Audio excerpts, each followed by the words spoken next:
6장 산책로에서 탄생한 위상수학에 대해서 얘기합시다.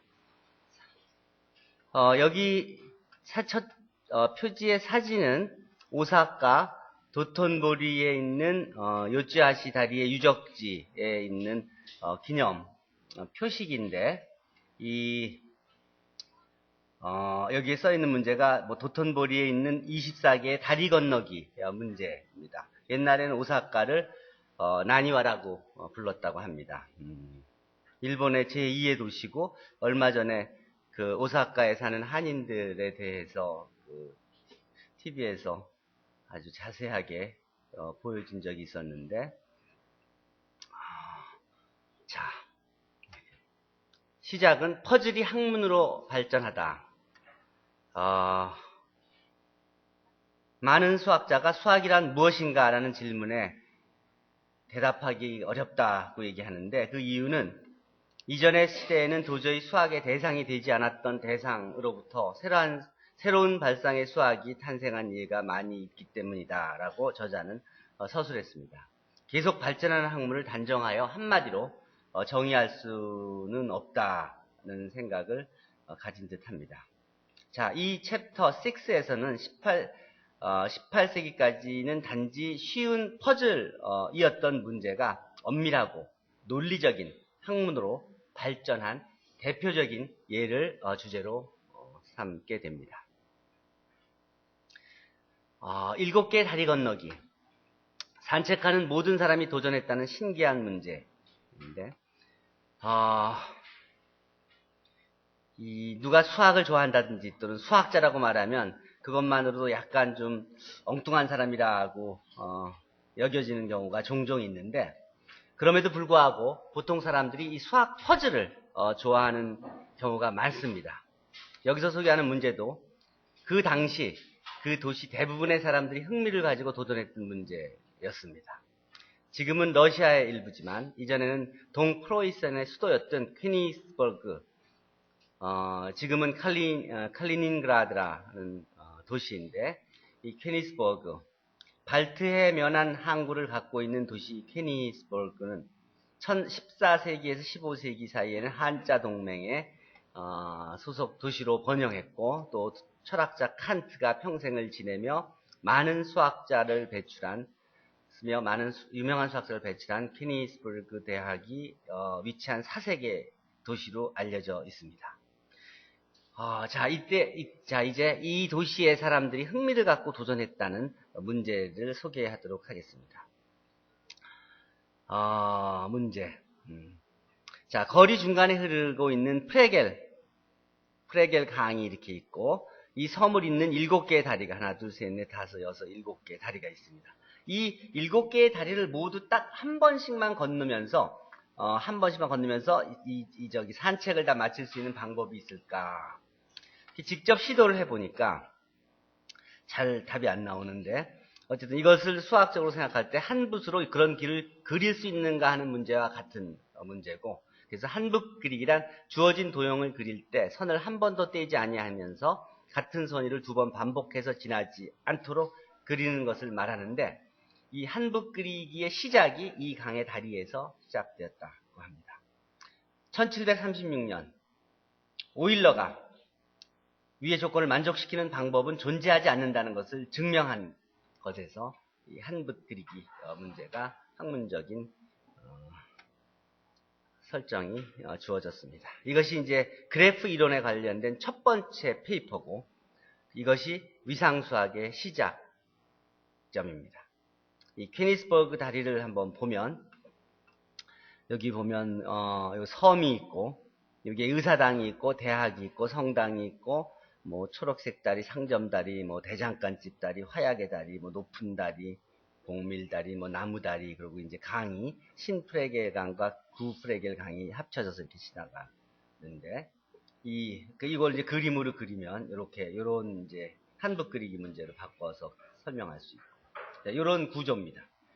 이 퀴니스베르그에서 활동한 출신의 유명한 수학자로 하세, 데이비드 힐버트, 키르케호프, 립슈츠 등등, 노이만, 칼 노이만 등, 존 모벨트 등 유명한 수학자들이 많이 있습니다. 자, 그렇다면 이 한붓 그리기의 규칙은 어떻게 되어 있냐? 몇 개의 구체적인 요로부터 해결의 키를 찾는다.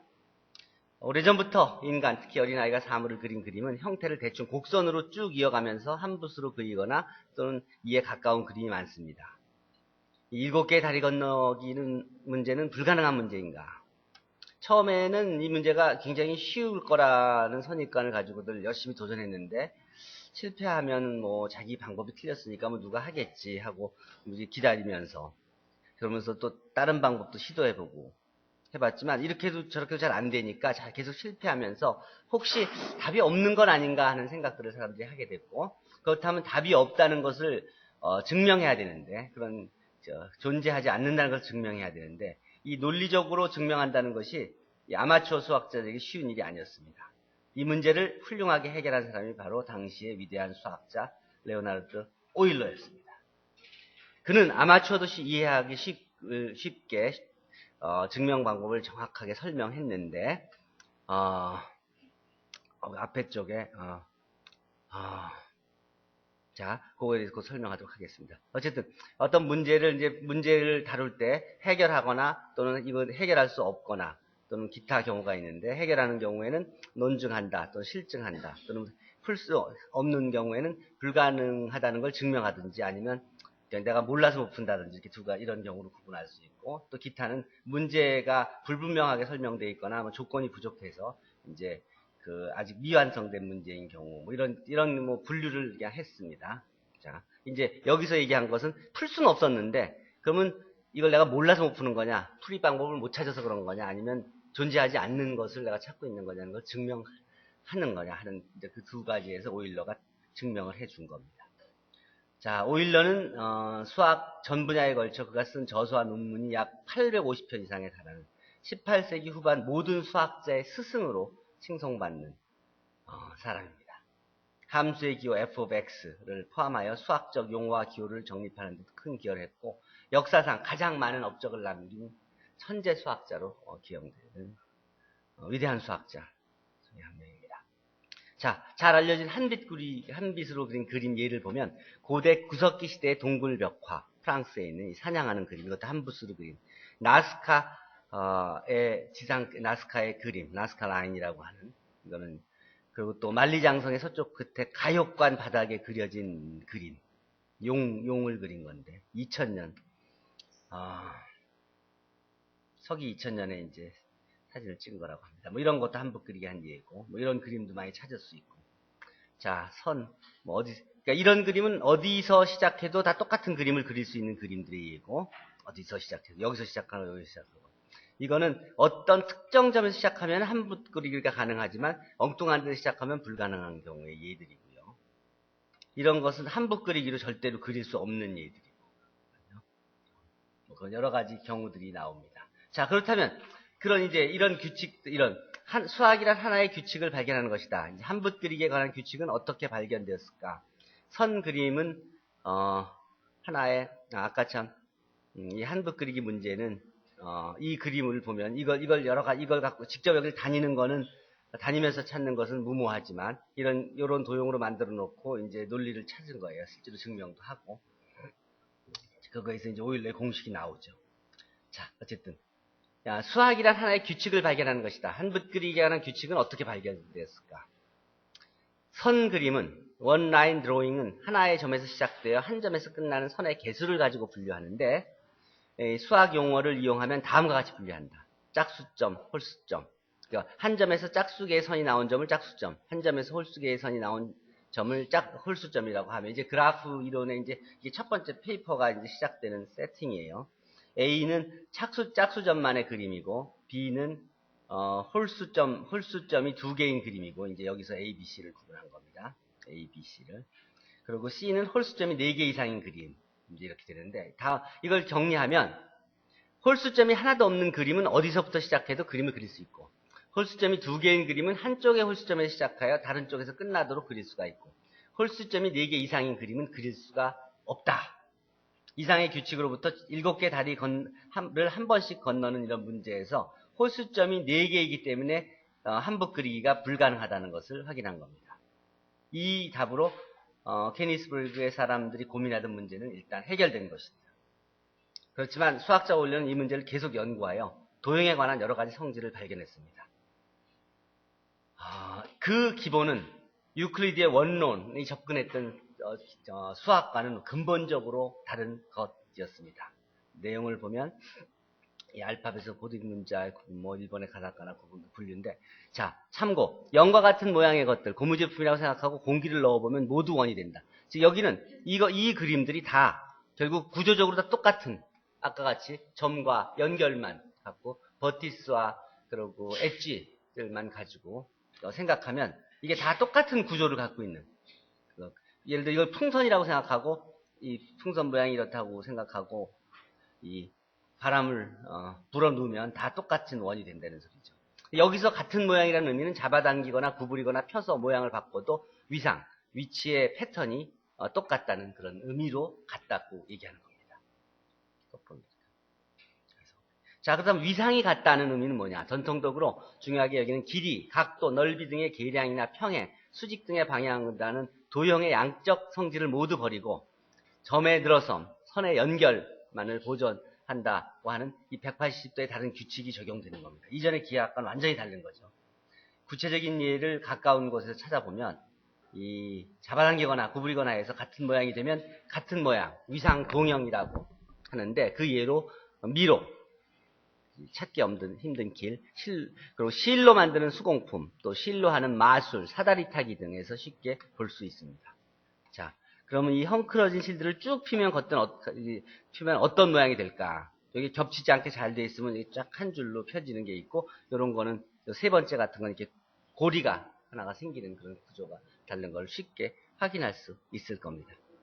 요거 같으면 그냥 쫙, 2번 같으면 쫙 펴지고.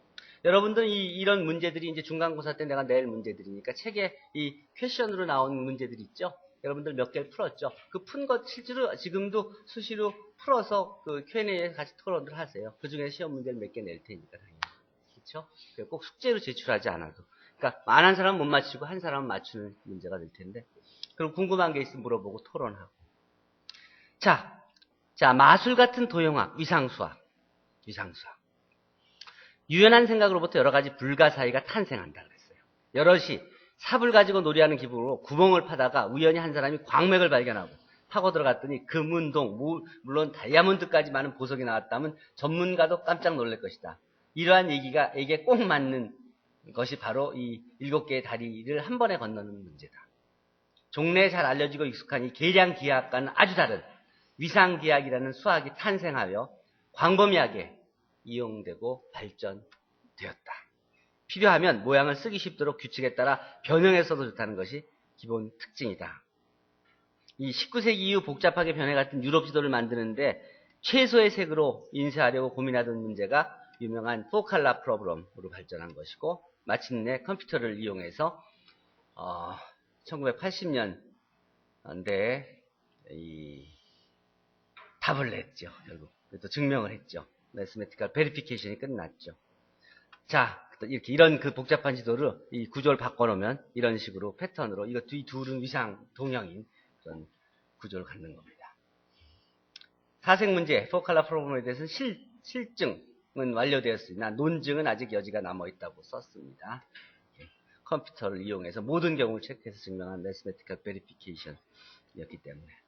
일상생활을 보면 안내도, 지도도 그렇고 철도 노선표, 지하도도 그렇고, 뭐 일본 그림을 그림 이런 식으로 이와 같이 여러분들 한붓 그리기라든지 이런 그 도형을 단순화시켜서 표현하는 것은 우리 주위에서 많이 찾아볼 수 있습니다.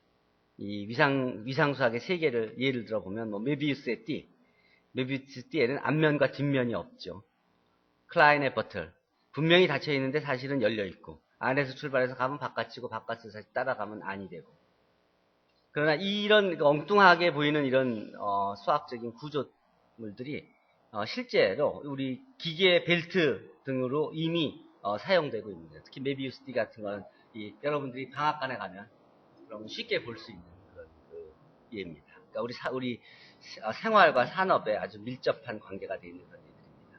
그 외 토러스, 기하학에서 토러스는 사람이 고리를 들고 한 바퀴 돌리면 만들어지는 3차원의 도넛, 고리를 돌리면 이렇게 생기는 건데, 수영장에 쓰는 튜브 모양을 갖는 도형의 표면인데, 이 토러스에 대해서도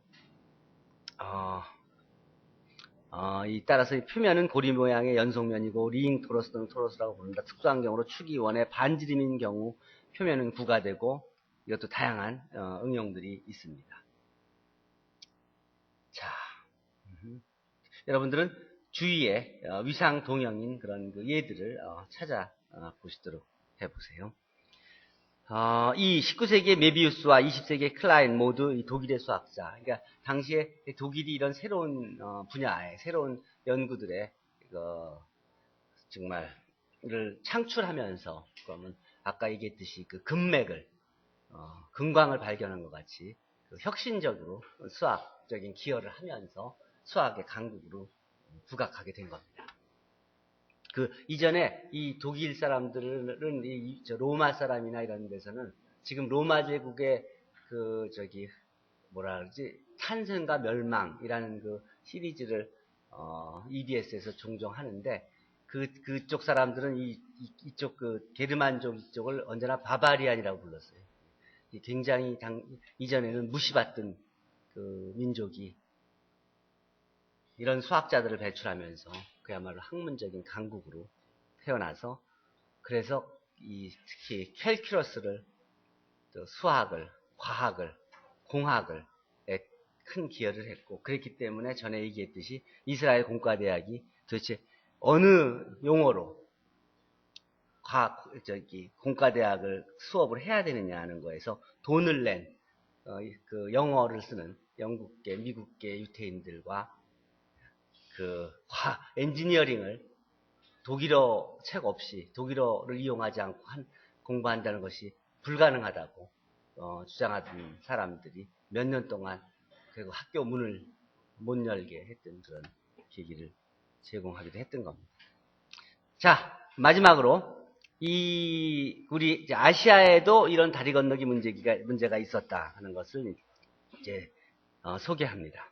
케니스버그의 7개의 다리 건너기 문제가 제기되고 약 100년 후에, 약 100년 후에 일본의 산학자, 화산가 다케다 신겐이 지은 신겐 3법의 나니와의 28개 다리 건너기 문제, 지금 오사카에 있는 28개의 다리를 건너기 문제에 대한 소개가 있는데, 이게 독일에서부터 전래된 문제인지 또는 신겐 자신이 창안한 문제는 불분명하지만 흥미있는 문제이므로 이 책에서 소개한다 했습니다.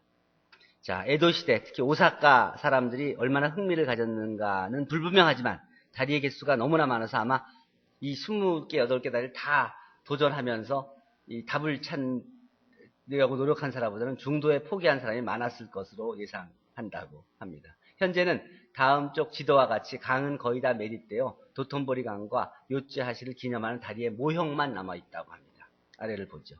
이게 그 도시에 있던 옛날 다리 모양인데, 요 강들 사이로 하나, 둘, 셋, 넷 이렇게 다리를 건너서 이거를 다 건너서 이렇게 와야 되는데, 이게 이제 다리가 28개 다리를 건너는 문제인데, 이 나니와의 28개 다리 건너기 문제는 불가능한 문제임을 오일로가 했던 방법 그대로 적용하면 확인할 수 있습니다. 그 이유는 여기 요 점표로 표시된 요 부분이 여기가 출발점이고 요 점선으로 표시된 요 부분이 문제인데, 이 영표 표시된 여기 출발점에서 출발해요. 다리 위에 그려진 곡선은 저자가 그린 것 점선으로 그린 점선 타원형 상자 네모 안에 다리를 빼면 한 번에 다 건널 수가 있는데, 요게 있으면 오일러의 정리에 의해서 그래서 답이 존재하지 않는 그런 문제임을 확인할 수 있습니다. 현재 위치는